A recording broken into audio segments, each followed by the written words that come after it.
चलो बच्चों इस अगले क्वेश्चन पे चलते हैं हम। इसमें बोला जा रहा है कि the sum of all possible values of n belongs to natural so that the coefficient of x x square x cube in the expansion of 1 plus x square का whole square into 1 plus x raise to power n are in arithmetic progression. तो इसको हमने ऐसे लिख लिया 1 plus 2x square plus x की power 4 into 1 plus x raise to power n।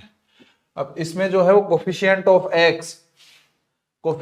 x कितना आएगा, वो कोफिशिएंट ऑफ x सिर्फ यहीं से मिलेगा तो वो nc1 मिलेगा, है ना। Coefficient of x square this यहां से कांस्टेंट मिले, यहां से x स्क्वायर मिल जाए, या फिर यहां से कांस्टेंट मिले, यहां से x स्क्वायर मिल जाए, यहां से कांस्टेंट मिले।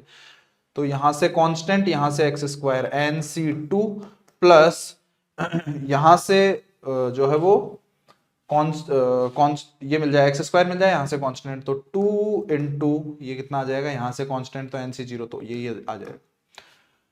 एक्स क्यूब कैसे मिलेगा, यहां से कांस्टेंट, यहां से एक्स क्यूब nc3 प्लस फिर यहां से एक्स स्क्वायर, यहां से x, तो 2 इंटू nc1।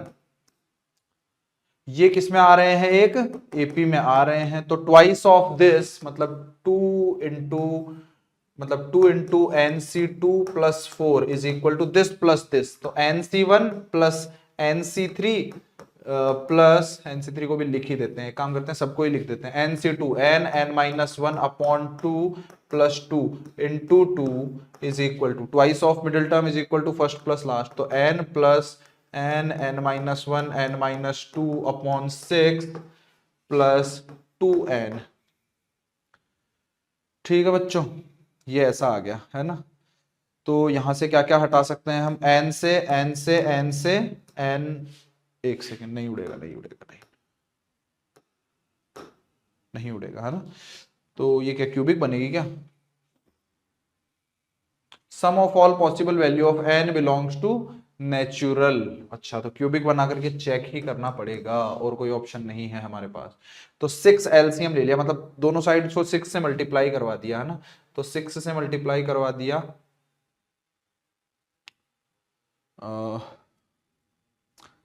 6 से मल्टीप्लाई करवा दिया, नहीं तो अदरवाइज, अच्छा 6 से ही मल्टीप्लाई करवाना पड़ेगा। तो 6 से मतलब ये 12 से मल्टीप्लाई होगा, तो 6 टाइम्स n-1 प्लस 6 से मल्टीप्लाई करवाएंगे तो 12 से होगा ये वाला, तो 12 इंटू 2 24 इज इक्वल टू, यहां से कितना आ जाएगा 6n, ये 3n आएगा, 3n इंटू 6 कितना हो जाएगा 18n प्लस ये इधर से कितना हो जाएगा n-1 n-2।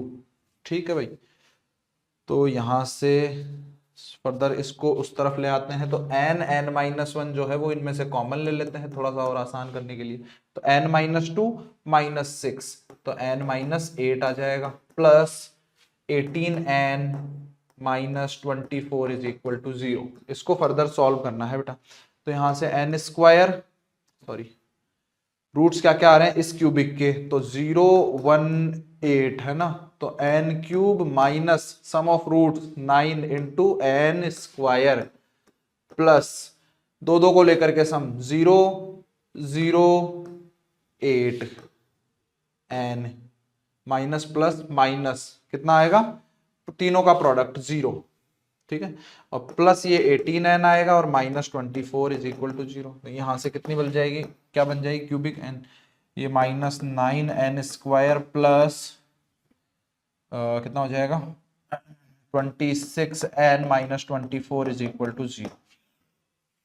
ठीक है बेटा, तो जब 1 2 3 4 इस तरीके से पुट करके देखेंगे हम इसके अंदर n की वैल्यूज, तो यहां से मैं बता देता हूं कि भाई क्या क्या आ जाएगी, है ना। तुम लोग पुट करके देख लेना एक बार।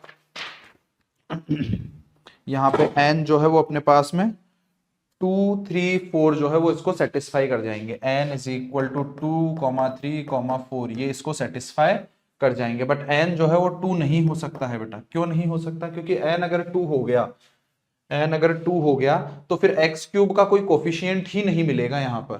n अगर 2 हो गया तो देखो यहां से 1 + 2x स्क्वायर प्लस x की पावर 4, और अगर ये 1 + n का होल स्क्वायर मिल गया तो यहां से भी जो है वो, एक सेकेंड, n की वैल्यू अगर 2 हो गई 2 हो गई तो ये 1 प्लस 2x² प्लस x की पावर 4 इंटू ये 1 प्लस एक्स का होल स्क्वायर बन जाएगा। तो यहाँ से x², यहाँ से x³, बिल्कुल तीनों हो सकती है वैल्यूज, कोई दिक्कत नहीं है ना।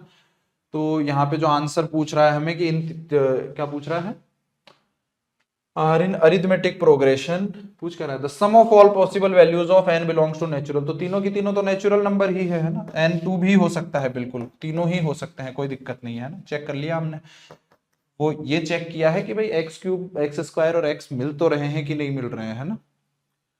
तो यहाँ से तीनों का सम कितना हो जाएगा, 7 + 2 मतलब 9 सम हो जाएगा। तो फोर्थ ऑप्शन हमारा करेक्ट आंसर हो जाएगा। ठीक है बेटा।